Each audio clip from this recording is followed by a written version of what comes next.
Hello दोस्तों, स्वागत है आपका मेरे चैनल मैजिकल आयुर्वेदा में। तो आज हम ऑरा क्या होता है इसके बारे में जानते हैं। तो ऑरा का मतलब होता है प्राण ऊर्जा अर्थात आभा मंडल। अगर वैदिक दृष्टि से देखें तो आभा मंडल एक ऐसा तेज तत्व की चमक है जो किसी भी व्यक्ति अथवा वस्तु के मध्य से आंतरिक ऊर्जा को सृजित करके उसके चेहरे अथवा ऊपरी भाग पर प्रभावपूर्ण चमक के रूप में दिखाई देता है। ऑरा शब्द को लैटिन भाषा में सदैव बहने वाली हवा भी कहते हैं। अपने इसी अर्थ के मुताबिक यह सदैव गतिशील भी होती है। विभिन्न देशों में इसे विभिन्न नामों से जाना जाता है, लेकिन सबसे ज़्यादा प्रचलित नाम है ऑरा, प्रभामंडल या आभामंडल या ऊर्जा मंडल इसे कहा जाता है। अक्सर हम हमारे ऋषि मुनि देव देवताओं के स्वरूप में यह आभामंडल देखते हैं, जो उनके चित्र में सर के पीछे सप्तरंगी ऊर्जा तरंगे से निष्कासित होती रहती है।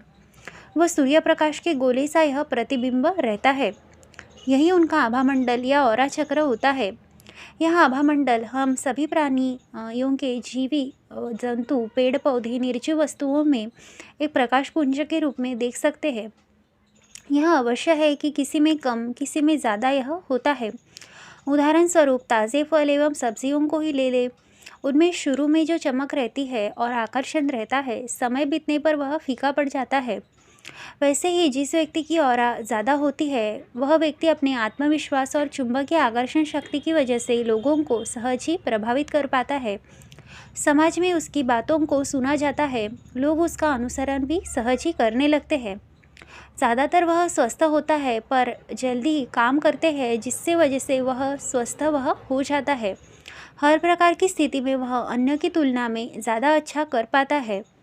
वह देखने में साधारण हो सकता है, वहीं दूसरी तरफ एक हट्टा कट्टा और सजीला सा व्यक्ति भी लोगों की नज़रों में नहीं चढ़ पाता। लोग उसकी किसी बात को पसंद नहीं करते। वह अपना कोई भी प्रभाव लोगों पर छोड़ नहीं पाता, अर्थात उसका आभामंडल क्षीण हो चुका है। आइए जानने की कोशिश करते हैं कि ऐसा क्यों होता है। जब हम बच्चे होते हैं तो हमारी ऑरा अर्थात आभामंडल भरपूर होता है, पर जैसे जैसे हम बड़े होते हैं, अनाप शनाप खान पान, बुरी आदतें, भौतिक सुख सुविधा के साधन जैसे मोबाइल, इलेक्ट्रॉनिक्स जैसी साधनें जो एक नकारात्मक शक्ति को पैदा करती है। यह एक विकिरण पैदा करती है, जैसे mobile, fridge, AC, TV, computer आदि से जो एक नकारात्मक ऊर्जा निकलती है, जो धीरे धीरे हमारे शरीर एवं मन मस्तिष्क को क्षतिग्रस्त करती रहती है तथा हमारी प्राकृतिक ऑरा और आभामंडल को आहिस्ता आहिस्ता समाप्त भी कर देती है। इनके अलावा एक बड़ी नकारात्मक शक्ति भी है, जो हमारी इस प्राकृतिक ऊर्जा को तेज़ी से क्षतिग्रस्त करने में प्रभावी है।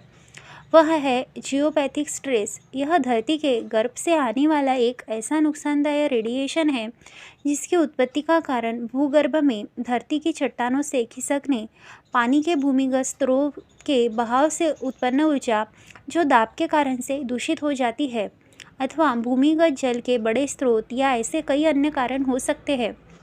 इस नकारात्मक ऊर्जा को बहाव को अगर हम अपने घर के हमारे सोने के स्थान से होकर यह गुजरता है, तो धीरे धीरे हमारी सकारात्मक ऊर्जा को दूषित कर हमारी ऑरा को भी यह समाप्त कर देता है और हम बीमार, चिड़चिड़ापन और अवसाद में घिर जाते हैं। जियोपैथिक स्ट्रेस एक लैटिन शब्द है, जिसमें जियो का अर्थ है ज़मीन और पैथिक अर्थात बीमारी।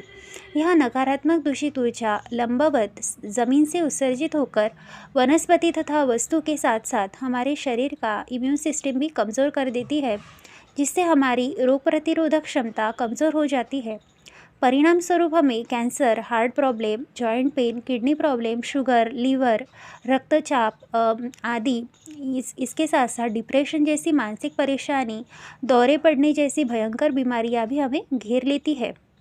वही हमारे घर के बच्चों में बिना मतलब का क्रोध करना, नींद में चलना, बिस्तर पर पेशाब करना, घड़ी के कांटों की तरह बिस्तर में घूमना, पढ़ाई या काम में मन न लगना, नशा करना अथवा गलत संगत में पड़ने जैसी भयंकर परेशानियां घर में पैर पसारने लगती है। अर्थात यह जियोपैथिक स्ट्रेस वास्तुदोष के रूप में हमारे घर में कार्य करता है, हमें अंदर से खोखला करता रहता है। जिन घरों में चींटियाँ ज़्यादा दिखाई देती है, बिल्लियों का ज़्यादा आना जाना रहता है, मधुमक्खी के छत्ते व दीमक ज़्यादा पाई जाती है। आमतौर पर ऐसे घर में जियोपैथिक स्ट्रेस अर्थात यह जियोपैथिक स्ट्रेस से बाधित होते हैं। साधारण भाषा में कहा जाए तो ऐसे घर के नीचे जियोपैथिक लाइन गुजर रही होती है अथवा वहाँ पर इस तरह की दो लाइनें एक दूसरे को काटती है, अर्थात इनका चार रास्ता यह बनाता है।